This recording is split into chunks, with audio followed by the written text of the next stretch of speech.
مسلمانوں کے لیے قبلہ اول، یہودیوں کے لیے ہیکل سلیمانی، عیسائیوں کے لیے وہ مقام جہاں عیسیٰ ابن مریم کو صلیب پر چڑھایا گیا۔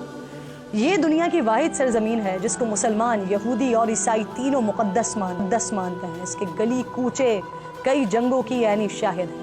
اس کی بستیوں نے درجنوں بار مکینوں کو جلا وطن ہوتے دیکھا ہے۔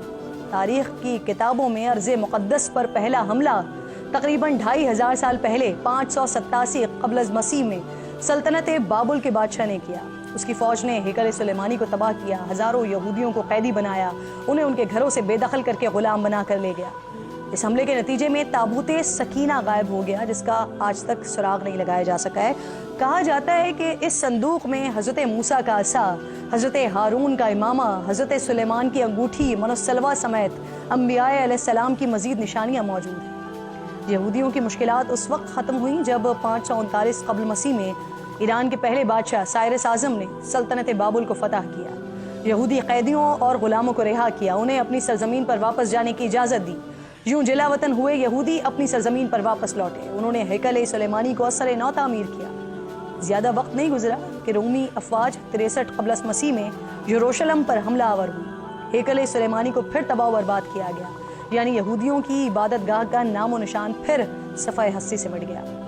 وقت گزرا، قیصر روم کا اقتدار رومی یہودی بادشاہ ہیرڈ کے ہاتھ میں آ گیا اور اس نے اپنے دور میں ہیکل سلیمانی کو پھر سے تعمیر کروا دیا۔ یہی وہ دور تھا جب انبیاء کی سرزمین فلسطین پر ایک اور نبی حضرت عیسیٰ علیہ السلام کا نزول ہوا اور بعد میں انہیں یہی مصلوب بھی کیا گیا۔ اس کے بعد مسیحیوں کے لیے بھی یہ سرزمین ارض مقدس بن گئی۔ نزول عیسیٰ کے بعد یروشلم پر پہلا حملہ 17ویں عیسوی میں رومی شہنشاہ تیتوس نے کیا۔ اس نے یہودیوں کو قتل کیا، ہیکل سلیمانی کو مسمار کیا، زندہ بچ جانے والوں کو جلا وطن کیا۔ وقت نے کروٹ لی اور 6 صدی بعد جا کر حالات پھر تبدیل ہوئے۔ 638 عیسوی میں خلیفہ دوم حضرت عمر فاروق رضی اللہ تعالیٰ عنہ نے قیصر روم کو شکست دی اور بیت المقدس کا کنٹرول مسلمانوں کے قبضے میں آ گیا۔ تاریخ میں یہ پہلی بار تھا کہ اس پاک سرزمین پر خون کا ایک قطرہ نہیں بہا اور فتح نصیب۔ تقریباً 500 سال مسلمانوں نے بیت المقدس کی پاک سرزمین پر حکومت کی۔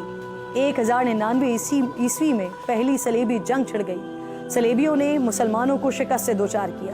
عیسائیوں کا بیت المقدس پر قبضہ ہو گیا تو انہوں نے مسجد اقصیٰ میں بہت رد و بدل کی۔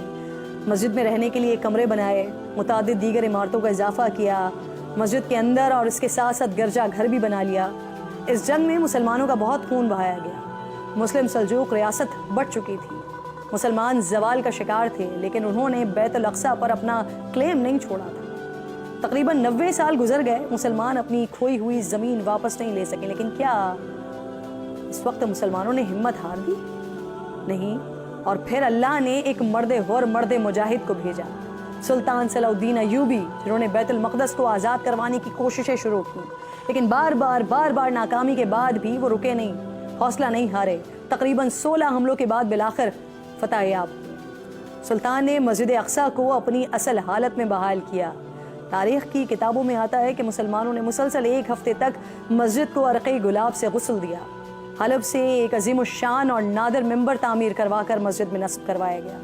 صلیبی اس کے بعد بھی نہیں رکے، چالے چلتے رہے، مذہب کے نام پر گمراہ کر کے اتحاد بناتے رہے، سازشوں اور طاقت سے بیت المقدس حاصل کرنے کی کوششیں کرتے رہے، لیکن ناکام رہے۔ 15ویں صدی میں جا کر بیت المقدس سلطنت عثمانیہ کے پاس آ گیا۔ عثمانی سلاطین نے شہر کو جدید خطوط پر تعمیر کروایا، سڑکوں سے لے کر ریلوے لائن تک جدید نظام بنایا۔ عہد عثمانی کے دوران یہودیوں نے آزاد یہودی ریاست کے قیام کی بڑی کوششیں کی، لیکن وہ کبھی ایسا کر نہیں سکے۔ 1917 میں عثمانی سلطنت کا خاتمہ ہوا، برطانیہ نے بیت المقدس پر قبضہ کر لیا، اور پھر وہ ہوا جس کا نتیجہ آج فلسطین کی مظلوم عوام سمیت پوری دنیا بھگت رہی ہے۔ دنیا بھر سے یہودیوں کو لا کر یہاں بسایا گیا۔ طویل منصوبہ بندی کے بعد 1948 میں یہودی آبادکاروں نے اپنی مذہبی ریاست اسرائیل کے قیام کا اعلان کیا۔ فلسطینیوں اور دیگر عرب ریاستوں نے اس کو تسلیم کرنے سے انکار کیا۔ بین الاقوامی برادری نے اس کو غیر قانونی قرار دیا، لیکن اسرائیل ٹس سے مس نہیں ہوا۔ اسرائیل نے قبضہ چھڑانے کے لیے عرب اسرائیل جنگیں بھی لڑیں، لیکن مسلمانوں کو کامیابی نہیں مل سکی، اور سازش کے ساتھ ساتھ ہمارے ذہنوں میں یہ بات باور کروائی جاتی رہی کہ یہودی دنیا کی سب سے طاقتور قوم ہے اور مسلمان اس سے لڑ نہیں سکتے، جیت نہیں سکتے۔